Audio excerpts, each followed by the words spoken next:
everyone, and welcome to the Who's Reality Cooking podcast. I'm so excited to have my friend Sarah Master from season two of The Taste. She was on my team. Hey, Sarah, how are Nice. you? I'm great. How are you doing? I'm doing really good. It's been 10 years since we've spoken.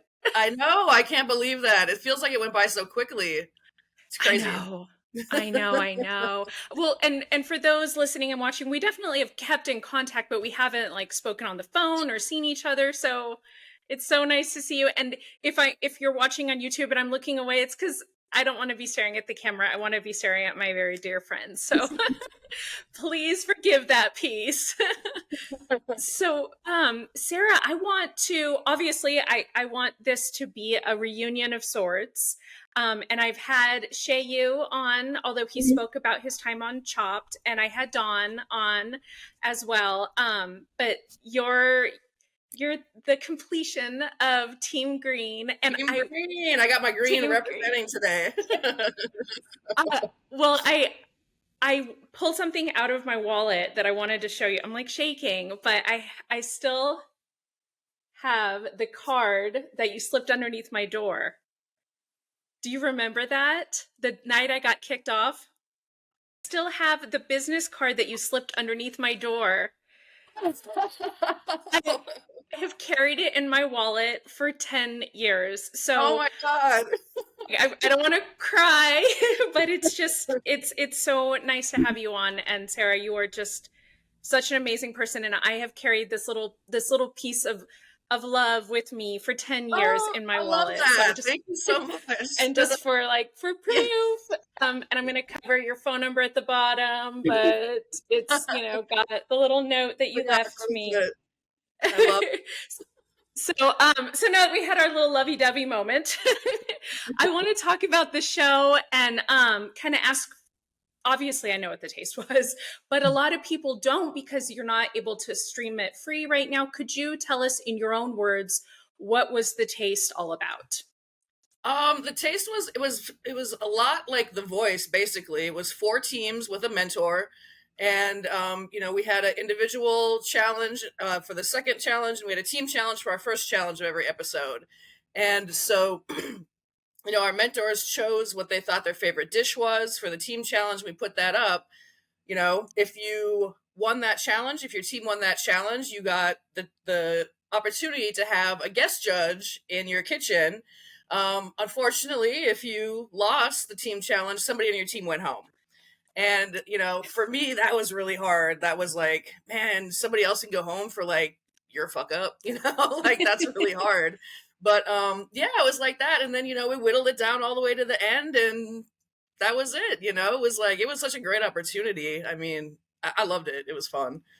I loved it too, and I loved meeting all of you. And it's so special that we are all still, in contact, thankfully, Mhm. for social media. But what was the very first dish that you cooked when you were trying out there on camera on set? My tryout dish was I did a seared lamb loin with saffron Israeli couscous, a little bit of a celeriac puree on the bottom, and then I made a sauce called shirmula that went on top, which is like a North African. It's kind of like a chimichurri, but like really heavy on paprika, lots of garlic, orange zest, things like that, coriander heavy, some cumin, lots of cilantro. So yeah, that's what I made, and I was like really trying to like, I used French techniques, so I was hoping Ludo would like it. I used a lot of kind of exotic ingredients, and I was really going at Marcus. I wanted Marcus to be my mentor so badly when I found out because I'm originally from Minnesota. He had a restaurant in Minnesota for a long time, and you may be able to tell now I'm blonde and I'm Swedish, like but I'm purple right now. But but yeah, just like my Swedish upbringing and like his background, his sports background, my sports background. I was a hockey player, so it was like I was like, man, I'm really gonna get along with this guy. So I really tried to go at him. So that's what I made for my first dish. Awesome. And he picked you. Did more than one, what did the mentor say that first entry? And like I said, we can't watch it for free on streaming right now, which is kind of my excuse to not rewatch it. So I haven't been able to rewatch the episodes, the seasons, just because they're not out there streaming free right now. So can you refresh my memory and for all of us, what did all of the mentors say about that first dish? And was it more than just Marcus trying to pick you for their team? I only got picked by Marcus, which I was a little disappointed about, of course. Oh, Nigella, I don't think she ever liked my cooking. I don't think she liked anything I ever made. oh She said no. that the celeriac puree was like gummy or something, and that like the she felt the couscous was a little undercooked. Um, I think Ludo and Anthony didn't really have a lot to say about it, but Marcus was like, these flavors were punchy and great. I could tell like how perfectly cooked the lamb loin was and how it was sliced and everything, that I had a professional cook on my hands. So I was like, good enough for me as long as somebody got me. So, and that's really who I was going for. So I was happy. Well, you cooked the dish for him and he picked you, and I'm Yep, so glad he did. I am too.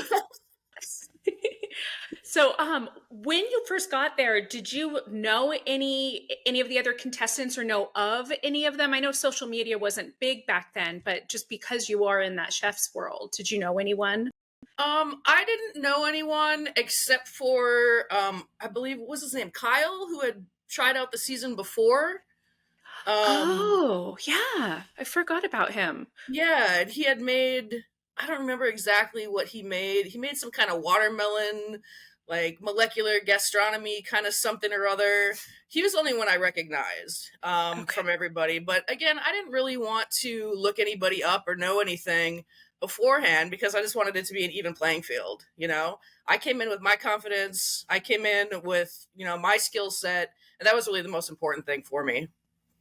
That's awesome. And you cooked some amazing food, and Well, thank you. um I loved everything you put out. I still curse Aran Sanchez from time to time when I see him on Oh, television. he I'm came like, into my restaurant like that I'm working at like a few weeks after I started. I saw he was walking out and I was walking in after a brunch shift, and I was like, like I was like, oh, now you like eggs, huh? Because you didn't like my dish because it had an egg on it. I know. So I still tell that story and I'm still pissed off about it. And I'm like, it's not our fault that you don't like eggs, buddy. oh, that was such a good dish too. That was Oh my like, what did I make? I made cheddar bay biscuits with like bacon jam and like a harissa hollandaise situation. And I thought it was decadent. I thought, I it was love that. it was the greatest thing ever. And I remember just wanting to just eat the bacon jam by the spoonful.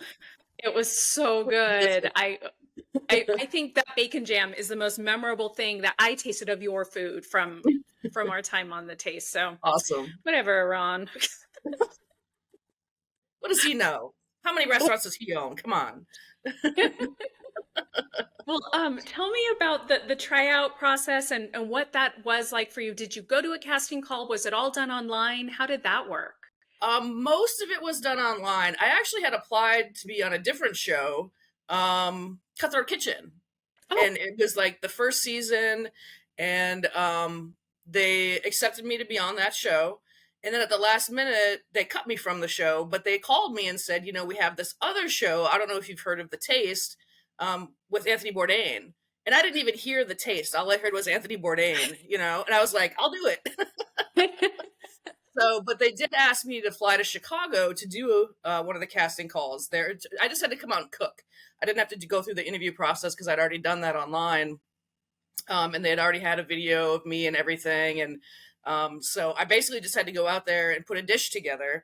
And it just happened to be a couple of days before the restaurant I was working at threw a block party for like 10,000 people. So I flew out to Chicago on Thursday, flew back to Minneapolis on Friday, and then had to throw this giant block party. I believe it was on that Sunday, and it was nuts. It was crazy. So it was a bit of a whirlwind, and I was so nervous. I just went into it like, all right, all I have to do basically is go in and plate a dish. But I did lamb 5 ways. That was my dish. oh, So, oh, share more about that. I did a lamb liver pate. I did a pickled lamb tongue. I'm trying to think of all of the things I did for that. Oh, it was so long ago now. Um, what else? There was a tartare. Um, and honestly, I can't remember what the other two are right now. But yeah, it was like my hands were shaking as I was plating because you only had like 5 minutes or 3 minutes or something like that to plate your dish, and then the guy went through and looked at it and tasted it, and he's you know no, showing nothing on his face. Okay, it's okay. And I left. I was And like, that okay, was there it. you go. Oh, So, but wow. then yeah, they called me and said you're there. You made it to the tryouts at least. So yeah. Wow. Did they fly you out to Chicago to do that, or was that on your own dime? I flew out on my own dime, but luckily from Minneapolis to Chicago, they fly like 9 trips a day, and it only takes like an hour and a half, and it was a Nice. couple $100 round trip, so it wasn't that bad. But I I would stayed say at it a was worth it. hotel that had to have a refrigerator in it, so I could refrigerate all the food that I brought with. So yeah, it was Yeah. interesting. Yeah, and for those who are listening or watching, when we tried out for these casting calls, there was no heat source, there was nothing. So we had to go in with the food already made and it was just about plating it. Mhm. When you knew that that's how it was going to be done, did you specifically choose foods that would taste good cold or I did, yeah. I didn't want to have to be worried about, any kind of the heat source and stuff like that. So I did most of my stuff that could be served cold. I did like a little relish with one of them and some pickles and things like that. So I knew it was going to get a lot of flavor out of something that didn't need it, technically to be served hot. I didn't want to do like a soup or something, that was going to have to be served hot. Otherwise, the consistency is off and all that. So, yeah, I think I played it smart. nice, very nice. So, you tried out, you got picked, so glad. You got to LA. And what was that like showing up to the hotel? First of all, were you picked up on one of those buses with everyone else? I was not. I did when I was on. I had to fly then from Minneapolis to Chicago, and then from Chicago to LA. And Okay. when I was flying, I was like sizing people up on the plane. I was like, "There's got to be somebody on this plane that is going to be on the taste right now." And right across the aisle from me was Dana, No. and she was like, I saw you and I saw like just the way that you were holding yourself, and you were like playing Angry Birds on the plane or something like that. She was like, I knew you were going to be on the show just by the way that you were like holding yourself. She said, I did the same thing. So Dana and I were actually on the same flight. I'm trying to remember if anybody else was on the same flight with us. I don't think so. But yeah, then we got out to the hotel, seeing people in the lobby also like, who's here for this? Like, I wonder, like, you look like you're about to be on a TV show. You look like you want to be on a TV show. So it was interesting. It was like trying to just figure out who's who. It was pretty fun. That is pretty cool. And I felt like when we all went to, was it Whole Foods to shop? Was that Hmm. right? I felt like Hmm. that was such a missed opportunity because that would have made for some good TV. I'm assuming they just didn't get the approval, but that was interesting. It was really interesting, and people were on kind of like a mad dash kind of thing, and like, where's my stuff? I can't find anything. That was the first time we'd ever been in there, first time in the store.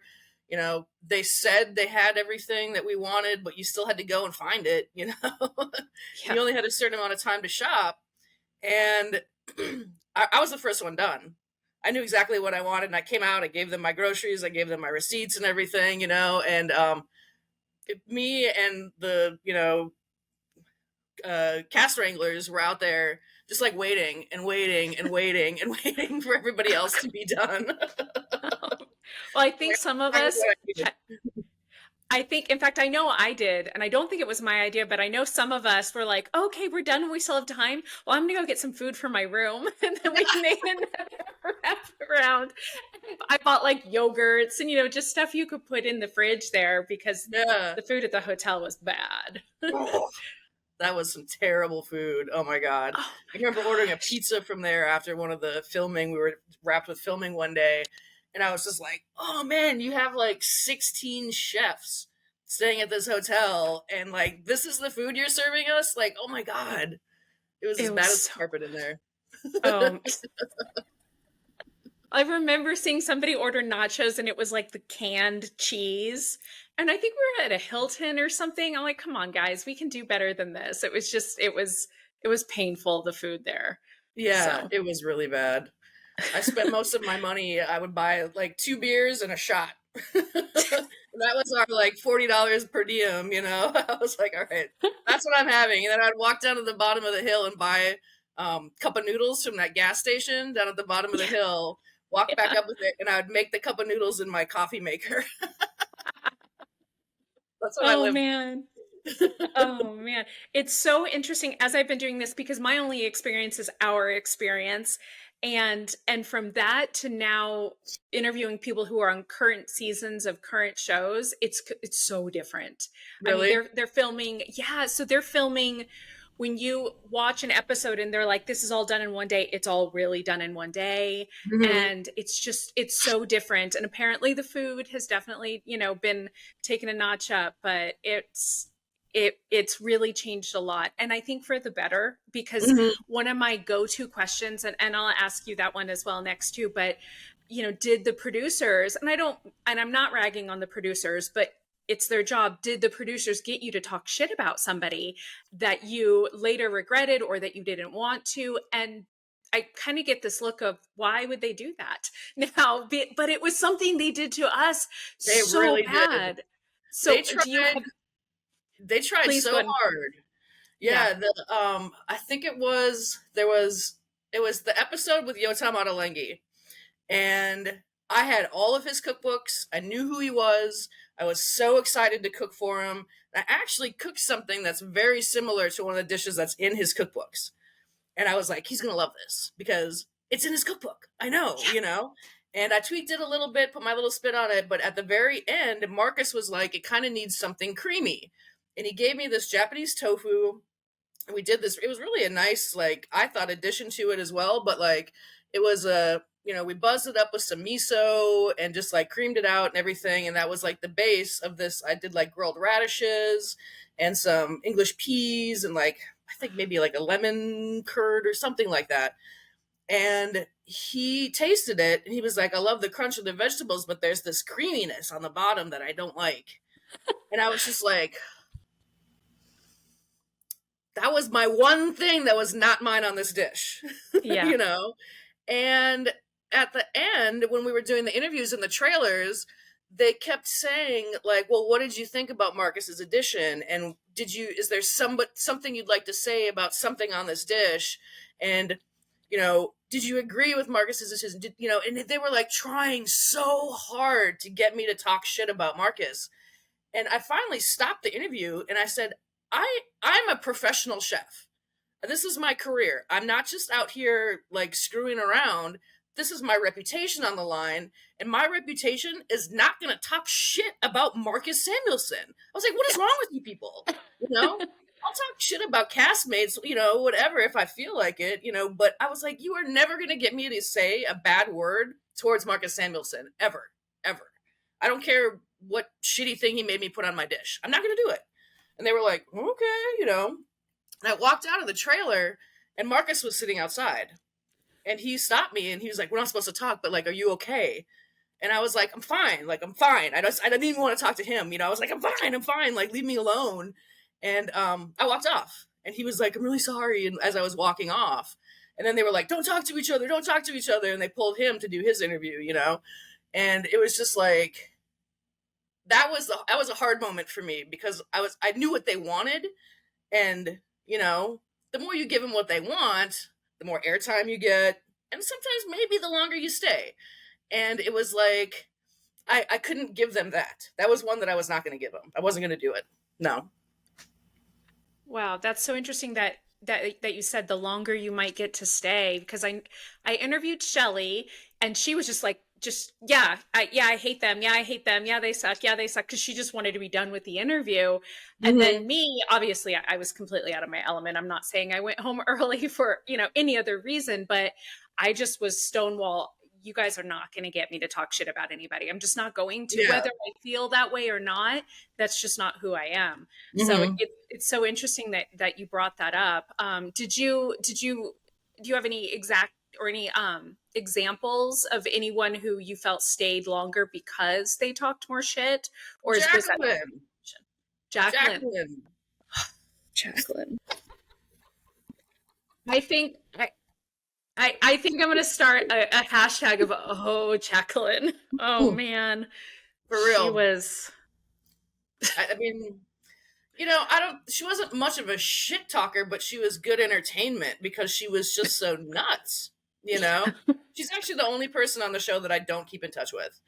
Um, Oh yeah, me either. she tried to friend me on Facebook. She's tried to Instagram, you know, whatever, and I'm like, nope, not doing, not that one, not that one, not doing it. No. Oh yeah. No, she tried to befriend me on the show, and she even came to my room once because I had brought a ton of cookbooks, Nigella cookbooks, just because Hmm. she was the one. I'm so glad I got Marcus. Don't get me wrong. I Hmm. don't think I would have been able to cook in the same space as Nigella and not freak out. But I had most of her books with me, so Jacqueline came to look at them, and she tried to take them with her, and I'm like, no, man, I don't trust you. You can't. And some of these were like gifts that my mother had given me, and my mother had passed, and I'm like, fuck no, I'm not gonna let you borrow my books. You can sit here in my room and No look through them. way. Yeah, Oh she was. no. Well, and then I heard when she left, she had like a bike in her room and like, you know, burners to like practice cooking in her room. And there was like shit from her house, like she had moved into this hotel room. Man, Oh you would have my never god. gotten those books back. No, I'm No. 100% sure of that. I just had a bad feeling about that. And It wasn't was a she the good reason? feeling. Isn't she the reason? And here I am shit talking when I said I wouldn't do it on the show, but apparently I'm happy to do it on my own platform. Wasn't she the one that it was something that she had done that they changed our curfew from 2 hours to 1 hour? Yeah, Or was it? Did it just seem that way to us? I think that she had been like going out and like, you know, because I think we only had a certain amount of time that we were allowed to be gone from the hotel on like our day off or whatever. And yeah, she was like taking advantage of it or like having people, I don't remember what the whole situation was, but she was the reason for a lot of rules changing while we were there, that's for sure. Yeah. Yeah. She was interesting. No hate, Yes. Jacqueline. We hope you're well, but Yes. keep your distance, Talking darling. about my experience. Yeah, no, I hear you. I hear you. So, and speaking of that, because I feel like there's a story I'm missing from this. So maybe you have got some insight or your own experience, but they had us mic'd all day. We're talking like 18 hours a day. And I know people were eventually pulling the cord out of the back of the mic when they would go to the bathroom because they were trying to get us saying certain things when we would take a break or go to the bathroom or have lunch. Did anything like that happen to you? Did they ever bring up anything that maybe you said off camera or in the bathroom or any of that? There were times when like we would be talking, you know, like out at lunch or something like that, and they would come out and be like, "Mm-mm, you can't do this," like hard ice, like everybody, and then we'd have to sit there and eat our lunch in silence.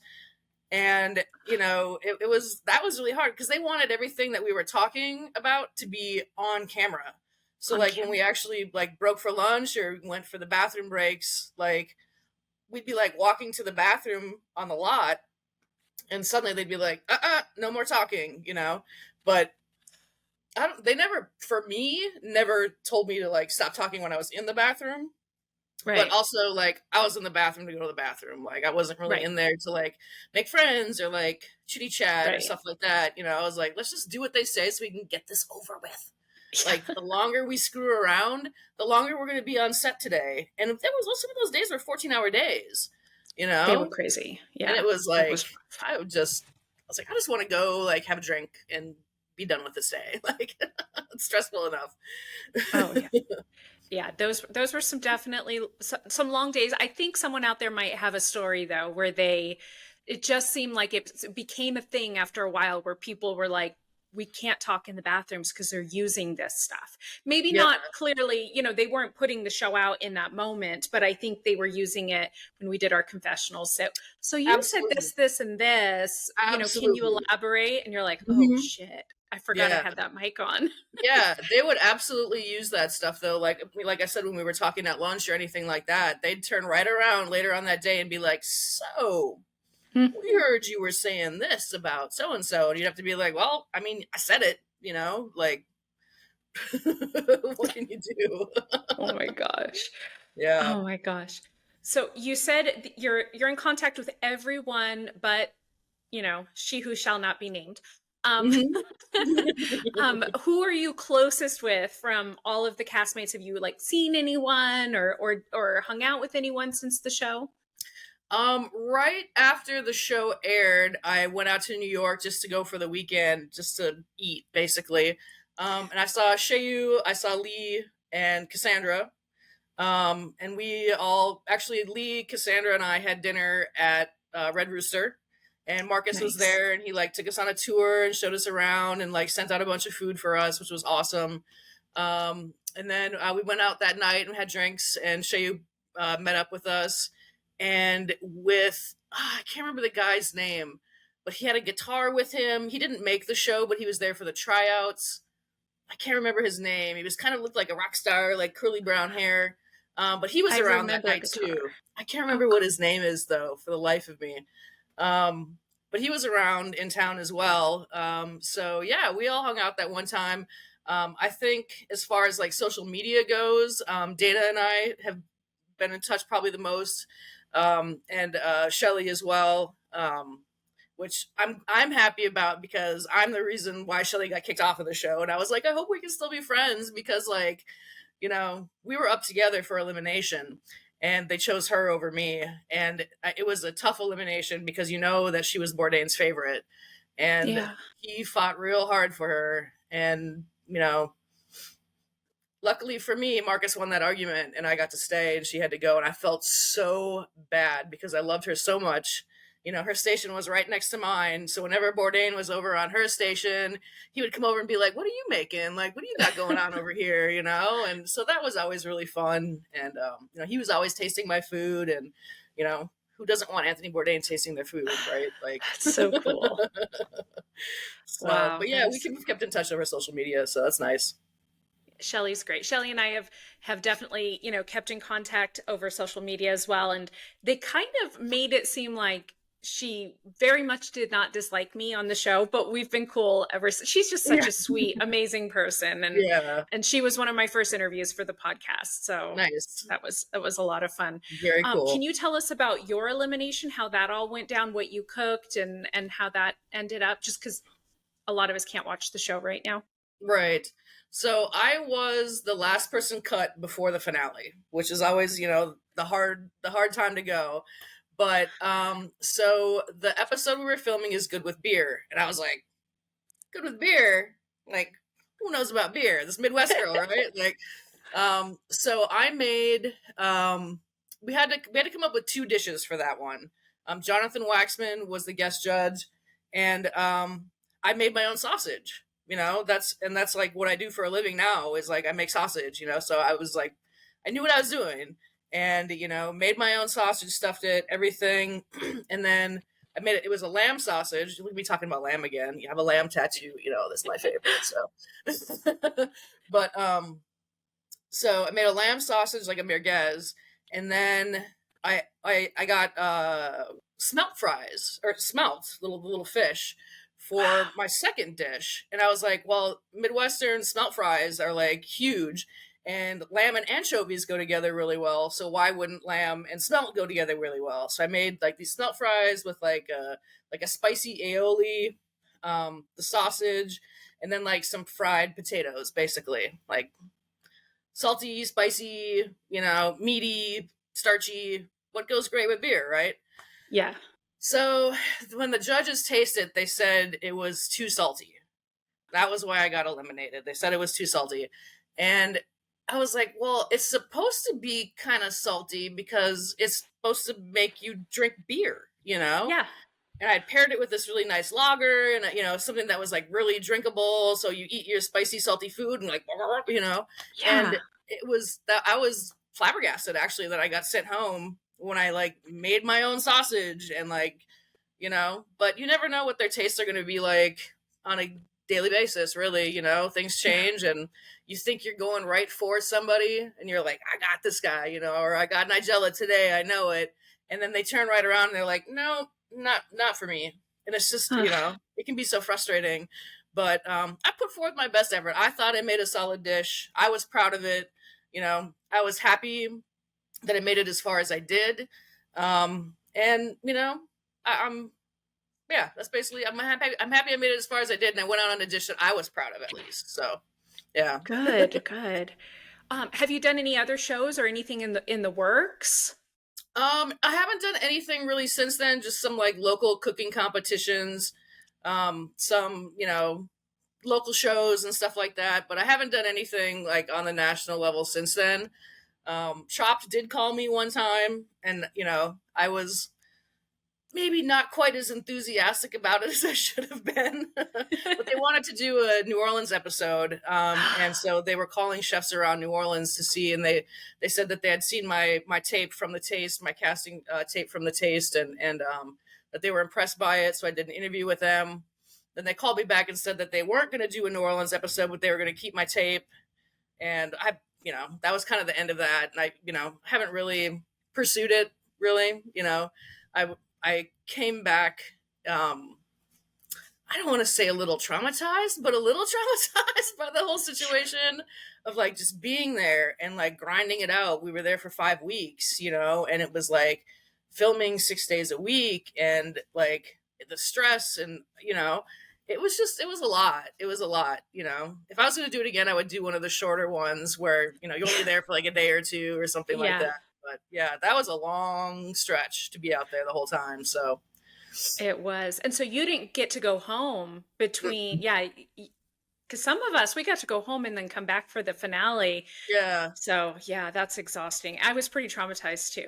It's taken me 10 years to be able to talk about it. Yeah, I think it was me because Shayu got cut right before me. So I think Okay. it was me and him were the only two that were still there from like the elimination round of it. And then everybody came back to film the finale. So that was kind of fun. It was fun to see everybody again. But the day that the filming was happening for the finale that we didn't have to be there, Shayu and I went and got tattoos down in Venice Beach. So we were able to do something fun with it. Awesome. Awesome. And you cut out there for a second. So if the next question doesn't make sense, that's why. So, we had all talked about getting matching tattoos, and I heard that Mhm. you and Shayu did. Yes, we Dawn and I did. were cut like a day too early or something. Can Yep. can you tell us about that experience? Did you have to ask for extra time to be gone? Anything like that? No, we were both there. In between the last episode that we were both got cut on, and before they filmed where we all needed to be back for the finale. So Shayu and I had a day off, and so we took the bus down to Venice Beach and went to House of Ink Tattoo, where they filmed I think it's called House of Ink, right? The Yeah, tattoo yeah, I show. think so. And so we went there and got tattooed that day. So I ended up, I don't know if you could probably see my spoon. Oh, there Yeah. it is, the spoon. Yeah, and he got a chef knife, I think, on the backside of his hand. So, but they were all excited to have us from the show, and we were like, "We're on a show, but we can't tell you. But as soon as it airs, we can tell you." So they did a blast when they found out that we were on the taste, and they, showed pictures of Shayu and I that we had been in to get tattoos during filming. So yeah, That is so cool. I wish I could have done that with you guys. That it would was have been pretty fun. fun.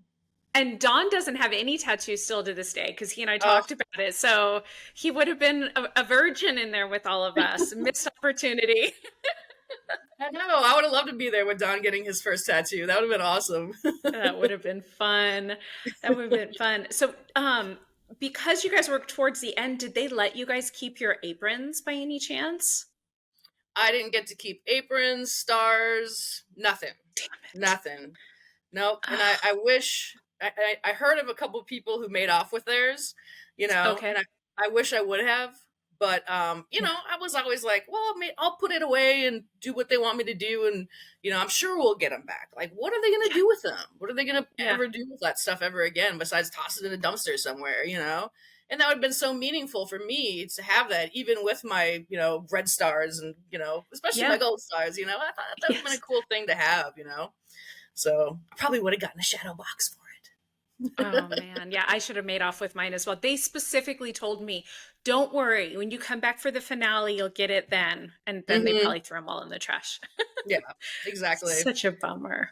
Yeah, I was upset about that, but I heard a couple people made off with either their stars or their aprons. So yeah, Smart.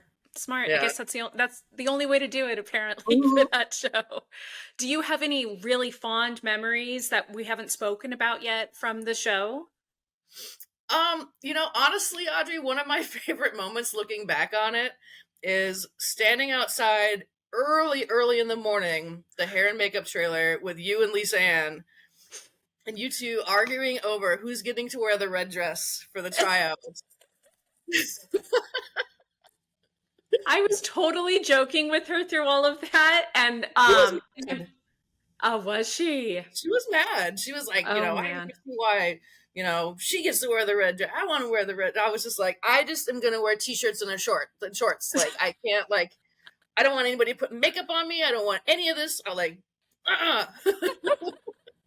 Oh, I'm gonna have Lisa on, and we're trying to coordinate it because we've been in contact probably more than anyone else. And Lisa didn't even get chosen on the show, but she did MasterChef, and I think she got through 7 episodes on it. Yeah, I And then watched her.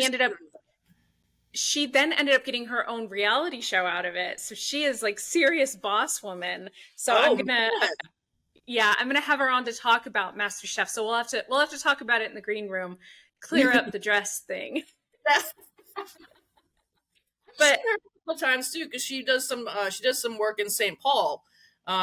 So when I was living in Minneapolis, I'd run into her every once in a while. She'd come down to the restaurant I was working at, and I saw her out in New York when I was out there as well. I went to go visit. I met her dad, who was I believe, a security officer at the hotel across from the World Trade Center on 9/11. oh my And he was God. telling his stories about he got everybody out of the hotel safe, and like he was like instrumental in saving all those people who were staying in the hotel right across the street from the World Trade Center.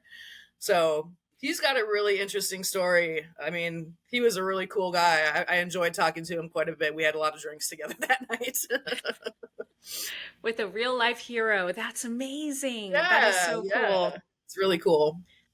Very cool.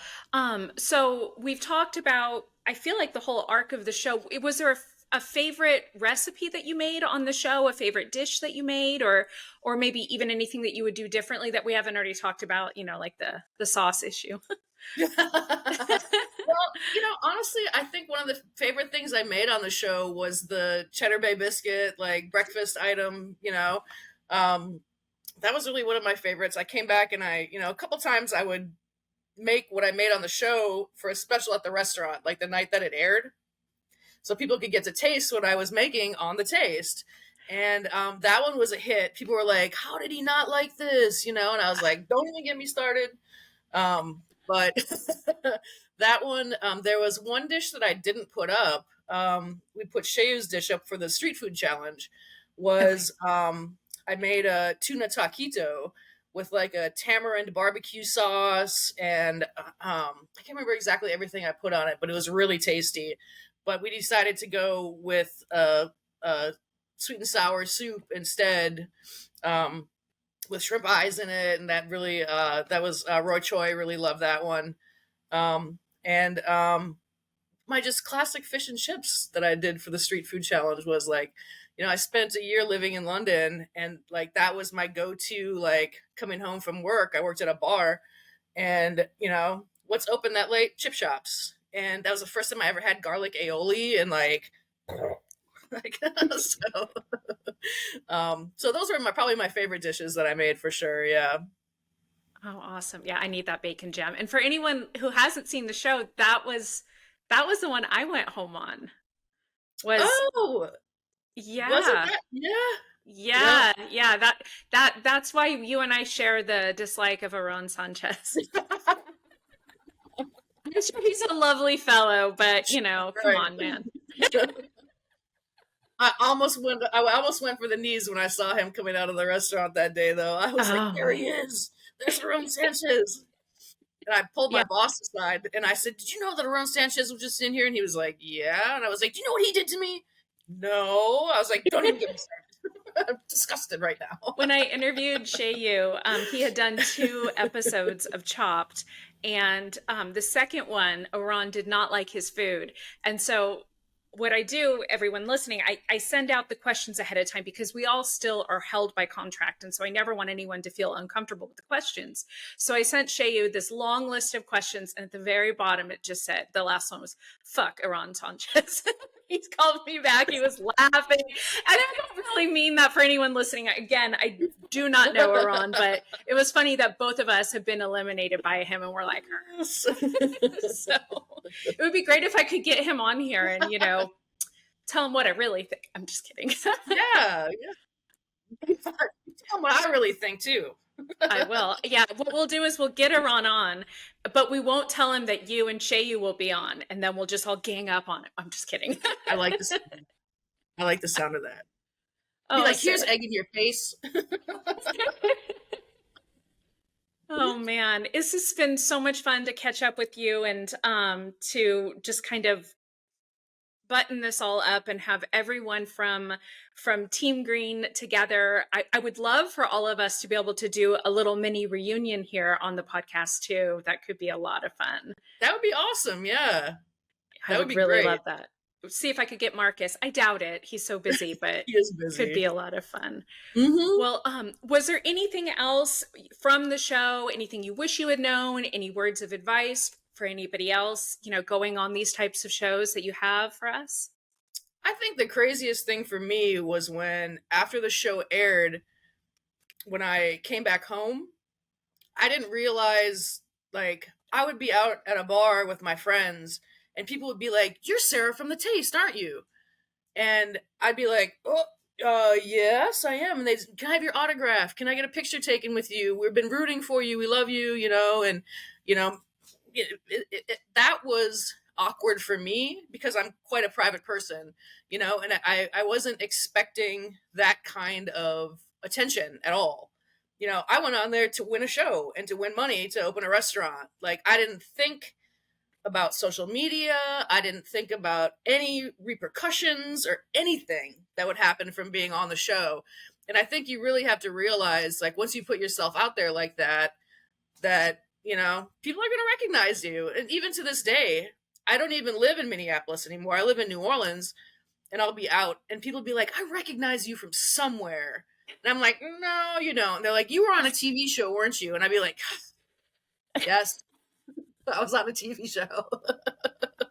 And the first thing they always ask are, "Were you on Chopped?" Because we know it was a food show. And I said, "No, no, no, it was The Taste." "That's it, with Anthony Bourdain." And I said, "Yep." But it's crazy. I mean, even 10 years later, that people will randomly recognize me and stuff like that. I was not expecting it. It's a bizarre thing for somebody who, has always kind of been in their own little bubble.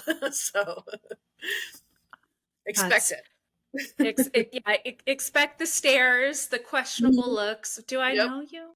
It's Mm-hmm. the stares. The, Oh, the I know stares are you. what get me. I Yeah. just, I'm like, yeah, yeah, I'm just going to turn around and walk away.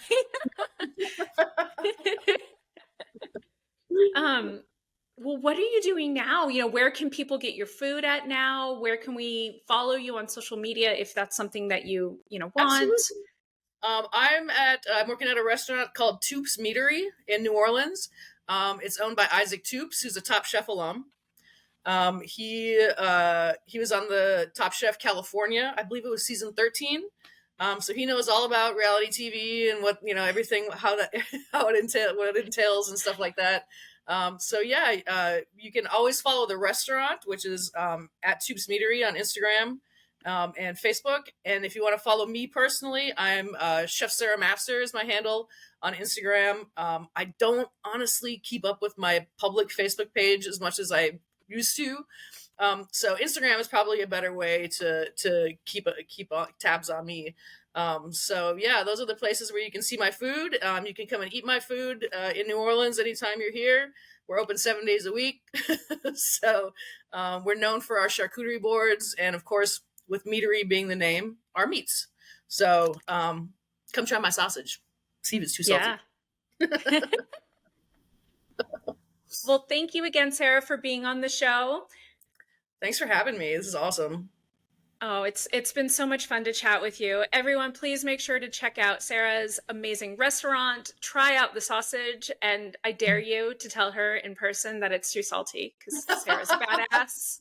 I wouldn't do it. And make sure to stay tuned to the next episode of Who's Reality Cooking. Thanks so much. Thank Bye. you.